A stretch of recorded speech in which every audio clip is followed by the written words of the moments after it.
সারা বিশ্বের মধ্যে অন্যতম বৈচিত্র্যপূর্ণ দেশ হলো আমাদের ভারতবর্ষ। জাতি, বর্ণ, ধর্ম নির্বিশেষে বহু প্রজাতির মানুষ আমাদের দেশে বসবাস করে।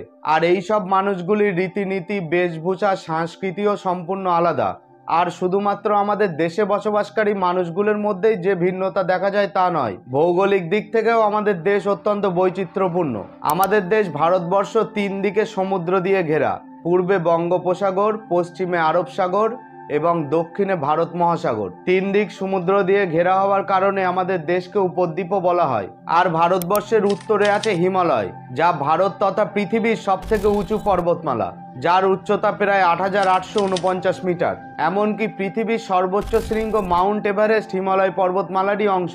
শুধু তাই নয়, হিমালয় পর্বতমালায় প্রায় 110টিরও বেশি উঁচু শৃঙ্গ আছে, যেগুলির উচ্চতা 7300 মিটারেরও বেশি। এই সুউচ্চ পর্বতমালা ভারতবাসীর জীবনকে গভীরভাবে প্রভাবিত করেছে। আর একদিকে এই পর্বতমালা সৃষ্টির ইতিহাসও অত্যন্ত রোমাঞ্চকর। হ্যালো বন্ধুরা, আমি সাহিল টক্সের আরেকটি নতুন ভিডিওতে আপনাদের স্বাগত। এই ভিডিওতে হিমালয় পর্বতমালা সম্পর্কে বিস্তারিতভাবে আলোচনা করা হবে। ভিডিওটি শেষ পর্যন্ত দেখুন। আর ভিডিওটি দেখে যদি আপনাদের ভালো লেগে থাকে তাহলে অনুগ্রহ করে চ্যানেলটিকে সাবস্ক্রাইব করুন, ভিডিওটিকে লাইক করুন এবং বেশি বেশি করে শেয়ার করুন। তো আসুন ভিডিওটি শুরু করা যাক। হিমালয় নামটি দুটি সংস্কৃত শব্দ যুক্ত হয়ে গঠিত হয়েছে। একটি হলো হিম, যার অর্থ বরফ, আর একটি হলো আলয়, যার অর্থ বাসস্থান। অর্থাৎ হিমালয় শব্দের অর্থ বরফের বাসস্থান। হিমালয় পর্বতমালাকে সাধারণত 4টি ভাগে ভাগ করা হয়েছে: প্রাচীন হিমালয়, বৃহৎ হিমালয়, মধ্য হিমালয় এবং শিবালিক হিমালয়। এই 4টি ভাগের মধ্যে প্রাচীন হিমালয়কে সাধারণভাবে হিমালয়ের অংশ মানা হয় না, কারণ প্রাচীন হিমালয় অন্য 3টি ভাগের থেকে অনেক আগে সৃষ্টি হয়েছে। আর অন্যান্য হিমালয়ের ভাগের থেকে অনেক আগে সৃষ্টি হওয়ার কারণে এই হিমালয়ের ভূমিরূপও আলাদা, গঠন প্রণালীও আলাদা। আপনারা হয়তো এটা শুনেছেন, হিমালয় পর্বতমালা এখন যেখানে অবস্থিত, 12-13 কোটি বছর আগে সেখানে টেথিস নামের একটি সাগর ছিল। পৃথিবীর আদিমকালে পেনজিয়া যুগে সমস্ত ভূখণ্ড একসাথেই অবস্থান করত, অর্থাৎ পৃথিবীর সমস্ত ভূভাগ একে অপরের সাথে যুক্ত ছিল।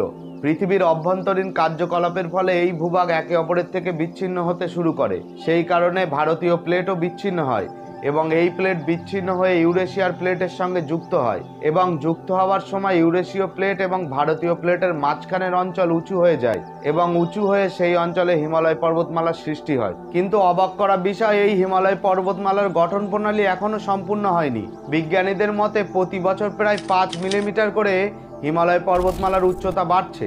আর বহু বছর ধরে ভাঁজে ভাঁজে সৃষ্টি হওয়ার কারণে হিমালয় পর্বতমালাকে ভঙ্গিল পর্বতমালাও বলা হয়। এই সুউচ্চ পর্বতমালা 2400 কিলোমিটার এলাকা জুড়ে বিস্তৃত, উত্তরে জম্মু কাশ্মীর থেকে শুরু করে পূর্বে অরুণাচল প্রদেশ পর্যন্ত। এই পর্বতমালা এতটাই বৃহৎ যে পৃথিবীর সবথেকে উঁচু 10টি পর্বতশৃঙ্গের মধ্যে 8টি হিমালয়েই অবস্থিত, যার মধ্যে মাউন্ট এভারেস্ট, কেটু, কাঞ্চনজঙ্ঘা, অন্নপূর্ণা প্রভৃতি পর্বতশৃঙ্গ বিখ্যাত। আর এই সব পর্বতশৃঙ্গের মধ্যে কাঞ্চনজঙ্ঘা হলো ভারতের সর্বোচ্চ শৃঙ্গ, যার উচ্চতা 8586 মিটার। হিমালয় পর্বতমালা শুধু যে আমাদের ভারতবর্ষে অবস্থিত তা নয়, ভারতবর্ষ ছাড়াও চীন, নেপাল, ভুটান, আফগানিস্তান, পাকিস্তান প্রভৃতি দেশেও হিমালয়ের কিছু কিছু অংশ অবস্থিত। কিন্তু এই সকল দেশের মধ্যে ভারতবর্ষেই হিমালয়ের প্রায় অর্ধেকের বেশি অংশ অবস্থিত। হিমালয় পর্বতমালায় শুধুমাত্র যে ভূপ্রাকৃতিক বৈচিত্র্য আছে তা নয়, এখানে জীব বৈচিত্র্যও লক্ষ্য করা যায়। প্রায় 10,000 প্রজাতির আলাদা আলাদা গাছ আছে হিমালয় পার্বত্য অঞ্চলে, যার মধ্যে pine, oak, rhododendron, birch, walnut প্রভৃতি গাছ উল্লেখযোগ্য। এছাড়া হিমালয়ান ইউ, সেডার, রুভার প্রভৃতি গাছও পাওয়া যায়। এছাড়া 300 প্রজাতির আলাদা আলাদা স্তন্যপায়ী প্রাণীও পাওয়া যায় হিমালয় পার্বত্য অঞ্চলে, যাদের মধ্যে উল্লেখযোগ্য হলো একশৃঙ্গ গন্ডার, Asian elephant, red panda, snow leopard. প্রায় 900 প্রজাতির আলাদা আলাদা পাখিও দেখা যায় এই অঞ্চলে, যাদের মধ্যে Himalayan monal, vulture, golden eagle, mountain hawk প্রভৃতি উল্লেখযোগ্য। এছাড়াও শীতের সময় যখন পাখিরা এক স্থান থেকে অন্য স্থানে উড়ে যায়, তখন হিমালয় পার্বত্য অঞ্চলকে তারা একটি বিশ্রাম স্থল হিসেবে ব্যবহার করে। এসব ছাড়াও প্রায় 600 প্রজাতির আলাদা আলাদা প্রজাপতিও এই অঞ্চলে দেখা যায়। হিমালয় পর্বতমালা যে যে দেশে অবস্থান করেছে সেই সেই দেশের মানুষের জীবনের উপরে অত্যন্ত প্রভাব ফেলেছে। আর হিমালয় পর্বতমালার সব থেকে বেশি প্রভাব পড়ে ভারতের উপরে। আপনারা হয়তো এটা জানলে অবাক হবেন যে হিমালয় পর্বতমালা যদি না থাকতো তাহলে ভারতের উত্তরভাগ সম্পূর্ণ মরুভূমিতে পরিণত হতো, কারণ ভারত মহাসাগর এবং আরব সাগরের থেকে যে মৌসুমী বায়ু আসে সেই মৌসুমি বায়ু হিমালয় পর্বতমালায় বাধা পায় এবং সেই কারণেই উত্তর ভারতে বৃষ্টিপাত ঘটে। হিমালয় পর্বতমালা যদি না থাকতো ওই বাতাসগুলি আর কোথাও বাধা পেত না।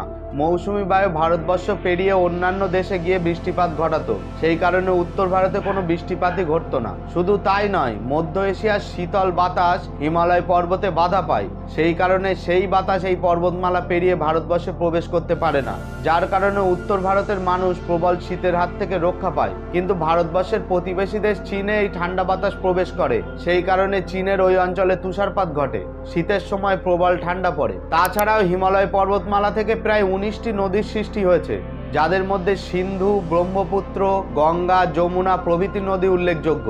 আর বরফ গলা জলের সৃষ্টি হওয়ার কারণে এই নদীগুলিতে সারা বছর জল থাকে। আর এই নদীগুলির ধারে অবস্থিত প্রায় 200 কোটি মানুষ এই নদীগুলির থেকে তাদের জীবিকা নির্বাহ করে, মৎস্য শিকার করে, চাষাবাদ করে এবং পানীয় জলেরও চাহিদা মেটায়। সেই কারণে হিমালয় পর্বতমালাকে দ্য ওয়াটার টাওয়ার অফ এশিয়াও বলা হয়। আর এই সব নদীগুলির মধ্যে গঙ্গা, যমুনার মতো বড় বড় নদী আমাদের ভারতবর্ষের মধ্যে দিয়ে বয়ে গেছে। আর এই নদীগুলির পাশে প্রায় 60 কোটি ভারতবাসী বসবাস করে।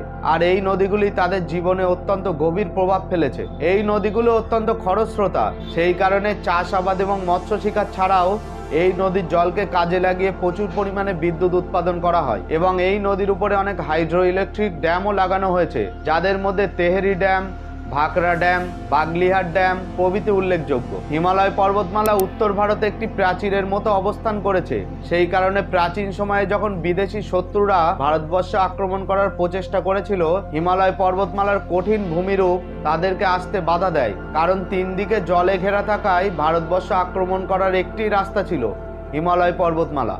তাছাড়া হিমালয় পর্বতমালা চীন এবং নেপালকে ভারতবর্ষের থেকে আলাদা করেছে, যেন একটি প্রাকৃতিক বর্ডারের নির্মাণ করেছে। শুধু তাই নয়, এত মনোরম প্রাকৃতিক দৃশ্যের কারণে প্রতি বছর বহু পর্যটক হিমালয়ে ঘুরতে আসেন। চারিদিকে সুউচ্চ পাহাড়, পাহাড়ের মাথায় বরফ, নদী, ঝর্ণা প্রভৃতির আকর্ষণে লক্ষ লক্ষ পর্যটকরা প্রতি বছর ভারতে ঘুরতে আসে। তাছাড়াও হিমালয় পর্বতমালায় অনেক তীর্থস্থান আছে, যাদের মধ্যে কেদারনাথ, বদ্রীনাথ, অমরনাথ প্রভৃতি উল্লেখযোগ্য। তাছাড়া বৌদ্ধদের অনেক মঠও আছে হিমালয় পর্বতমালায়, তাদের মধ্যে কি মঠ, থিকসে মঠ প্রভৃতি মঠ উল্লেখযোগ্য। আর এত পর্যটক আসার কারণে প্রতি বছর হিমালয় পর্বতমালা থেকে অনেক টাকা উপার্জন হয়, আর সেই টাকা ভারতের অর্থনীতিকে সবল করে।